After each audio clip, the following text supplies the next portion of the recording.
నరత్వం దేవత్వం నగవన మృగత్వం మశకత పశుత్వం కీటత్వం భవతు విహగత్వాది జననం. మనుష్య శరీరం ఇయ్యి, అభ్యంతరం లేదు. ఒకవేళ ఉత్తర జన్మలో నాకు మనుష్య శరీరం ఇవ్వవా, నాకేం బెంగలేదు శివ, నాకు మనుష్య శరీరమే ఇమ్మని నేను అడగను. దేవత్వం, నన్ను ఏదో ఒక దేవతా పదవిలో కూర్చోపెట్టు అని కూడా నేను అడగను. ఒకవేళ నువ్వు కూర్చోపెట్టావు అనుకో, నాకేం అభ్యంతరం లేదు. నరత్వం దేవత్వం నగవన మృగత్వం, నన్ను ఒక కొండని చెయ్యి, నాకు అభ్యంతరం లేదు. నన్ను ఒక పెద్ద అరణ్యాన్ని చెయ్యి, నాకు అభ్యంతరం లేదు. నన్ను ఒక మృగాన్ని చెయ్యి, నాకు అభ్యంతరం లేదు. మశకత, ఆఖరికి నన్ను దోమం చెయ్యి, నాకేం అభ్యంతరం లేదు. పశుత్వం, నన్ను ఒక పశువుని చెయ్యి, పాశముల చేత కట్టబడిన దానిని చెయ్యి, నాకు అభ్యంతరం లేదు. కీటత్వం, నన్ను పురుగుని చెయ్యి, నాకు అభ్యంతరం లేదు. ఎందుకు అభ్యంతరం లేదంటే ఇవన్నీ శరీరాలు కదా శంకర. ఇదో శరీరం, అవన్నీ శరీరాలు. ఏ శరీరం అయితే ఉంది, కానీ ఒక్కటి మాత్రం ఇయ్యు సుమా.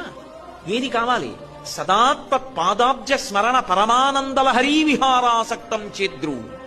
నా మనసు మాత్రం నేను ఏ శరీరంలో ఉన్నా పర్వాలేదు, నీ పాదార విందముల యందు మాత్రం ఎప్పుడూ భక్తితో ఉండాలి.